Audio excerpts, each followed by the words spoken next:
I chose to come to UHV because I didn't want to be in a big university where I would be just another number or nobody would remember me. When I came here, I liked the connection that people formed and how friendly everyone was.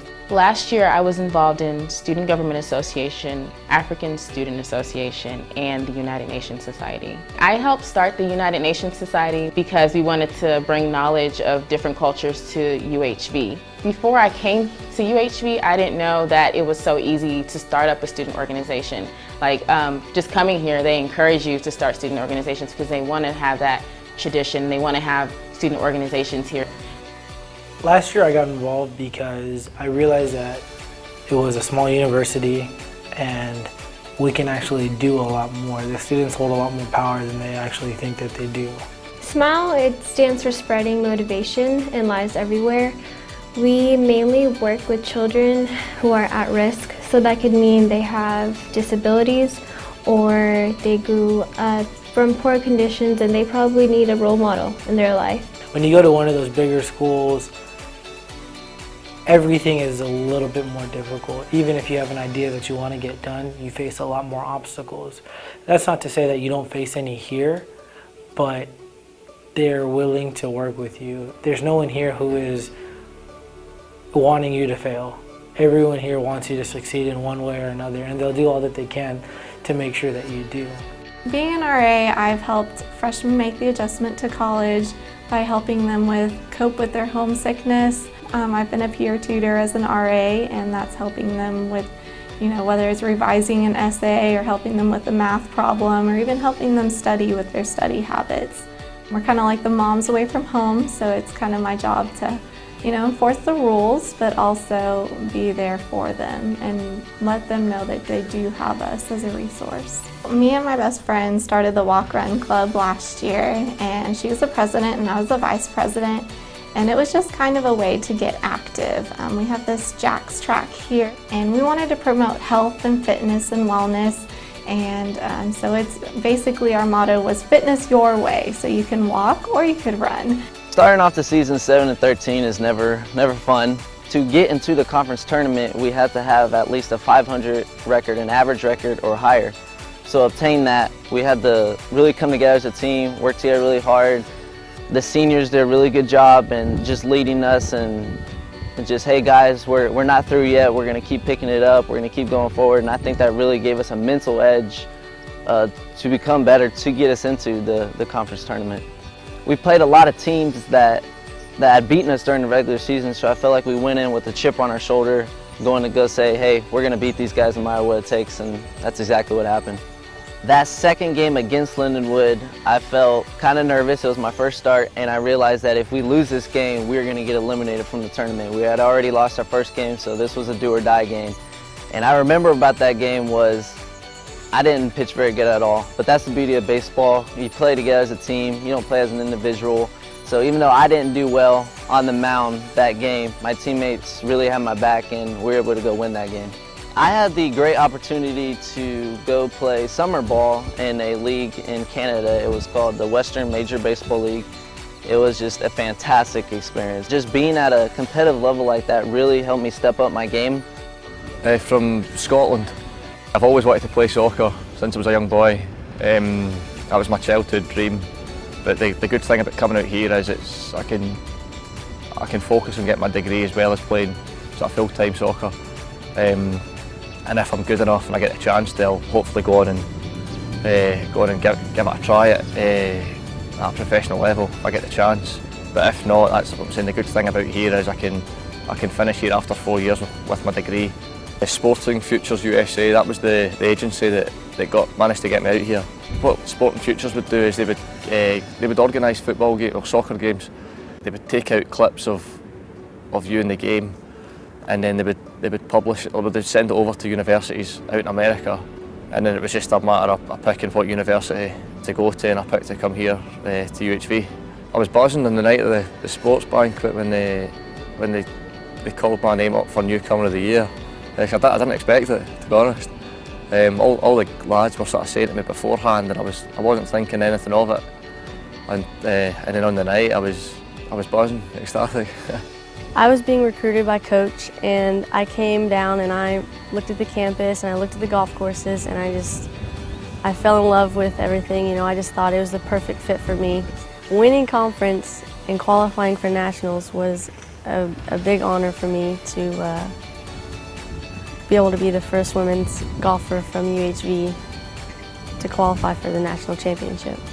I definitely didn't expect all of the awards and all of the records and all that, you know.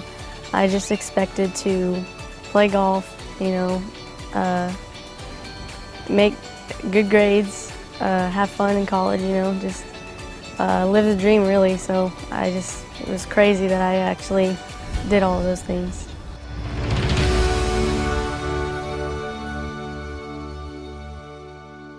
This past year was just a phenomenal year. We saw a lot of success in a lot of different areas, some of it unexpected, as you heard Nathan talk about on the baseball side. After a slow start, the team really rallied, came together, won a conference championship, went to nationals. We saw the same thing with our softball team advancing for the third straight year to the national championship. So we've had a lot of success on the field. You heard from Heather Shake. She was our female athlete of the year. Also was the first women's golfer to advance to the national championship, winning the conference tournament this past year. So we've a lot of success on the field, a lot of success off the field. A thanks to the MG and Lily A. Johnson Foundation for their grant that was so instrumental in helping us build a new sports medicine facility that helps our student athletes. Because of it, we've seen fewer injuries. We've been able to treat more preventive type measures in-house and keep our student athletes healthy and on the field. So that's a great thing. Other accomplishments this year, we had our first baseball player ever chosen in the Major League Draft. Andre Del Bosque, a Victoria native, was drafted by the Yankees this past year. You heard about Heather. She was also an NAL American, second team this year as a freshman. Phenomenal. There's no telling where her future will go, and we'll hopefully report about that next year at this time. Our sports information specialist, Paul Ebner, does a fantastic job. He not only maintains our website, our Facebook page, our Twitter page, but he is also the SID for our conference as well, and for his efforts, he was named our conference sports information director of the year. Our soccer teams had success. We landed 4 players on the all-conference team on the women's side, 5 men's players on the all-conference team as well. And you heard from Taylor Gordon there, and yes, he was wearing a kilt. He's from Scotland. That's one of the great things about our athletic program. We've got 7 countries represented in our athletic program, and about 10% of the students in Victoria are student athletes. So it has a dynamic impact on campus and the community. Lindsay Ortiz, who started her career here at UHV as a softball player our very first year. This past year, she was named head coach after spending a year as interim coach, and I couldn't be more pleased with the job she's done stepping into that role as head softball coach. Our softball team earned its 3rd consecutive trip to the NAIA National Championships. We had a number of softball players, again, named all-conference, and including freshman of the year last year in Shelby Smith. You heard of our baseball team's accomplishments, making its first trip to the national championship since 2010, 3rd overall in 8 years. That's pretty impressive as well. Andre Del Bosque and Ryan Sweskin were named to the all-conference team. Andre was our conference pitcher of the year. And our UHV men's and women's golf teams both competed in the PGA Minority Championship for the first time ever. That's a championship put on by the PGA, and it's for minority designated schools, and we are a minority serving institution, so we qualified for that this year. Our men's team won the NAIA division, so congratulations to them for that. Our women's team finished 3rd amongst all the women's schools, teams that were competing, and Heather Shake won the individual title this year, so she was pretty much won every tournament she played in, and kept that rolling through this fall as well. And also because this gets in just under the wire, but when school started in late August, we brought in one of our biggest classes of student athletes. We've got almost 130 student athletes at UHV this year, and so it just shows you the impact that our athletics program has on the campus and the involvement. And most importantly, we've seen GPAs rise consistently over the past few years, and that provides me with great pleasure, and it tells me that the things we're doing to clamp down in the classroom and the measures we're putting in place to tighten up GPAs and those other things are having the right impact, because our GPAs are rising, our student athletes are staying eligible, and that's key, because if that allows them to proceed and get their degree. So that's most what I'm proud of, is what's going on in the classroom and also in the community. Our teams are very involved in the community. Our softball team continues to mentor. Our golf team is very involved with the Blue Bonnet Youth Ranch programs. Our baseball team was involved with breast cancer event this year. They've also done some clinics for the Boys and Girls Club Victoria, and our golf teams are very involved in Relay for Life in the past years, and again this year in the Movember movement, growing mustaches to raise awareness for men's cancer. So I'm just proud of everything they do, and they're a great representation of UHV and great ambassadors for Victoria. One last moment, it's a little bit forward looking, but I would be remiss if I didn't say and wish our soccer teams good luck. They're off to the conference tournament in Clinton, Iowa tomorrow. Ashford University is hosting that, and our teams are number 4 seeds in the conference tournament, so they begin play. They'll play Friday and hopefully Saturday if they can win on Friday. So good luck to our soccer teams. Very proud of what they've accomplished this year as well. Thank you. My name is Billy Lego. I'm the Associate Director of Admissions and Student Recruitment. I'm going to do my best to give you a brief rundown on what we're doing in Student Affairs. Student Affairs is a huge department. Not only do we oversee recruitment of undergrads, but anything from residential life, student organizations, counseling. I mean, the list goes on and on. But what I would like to do, since we were talking about last year, I will share a few highlights from 2013. First of all, we've welcomed a few new faces onto campus, especially in Student Life and Services. Our new director, Dakota Doman, and Associate Director, Michael Wilkinson, along with their staff, they've done a masterful job creating unique student engagement and programming opportunities. These initiatives are focused around student activities and organizations, community involvement, parent programming, student development and leadership, Jaguar Journey, and intramural sports. Student Life also hosted the inaugural Leadership and Organizational Award Banquet, where 15 student organizations were officially chartered. Student Life activities also flourished not only in Victoria, but also in Sugar Land and Cinco Ranch. Events such as special faculty lectures, movie nights, and brain food breaks to break up the monotony a little bit.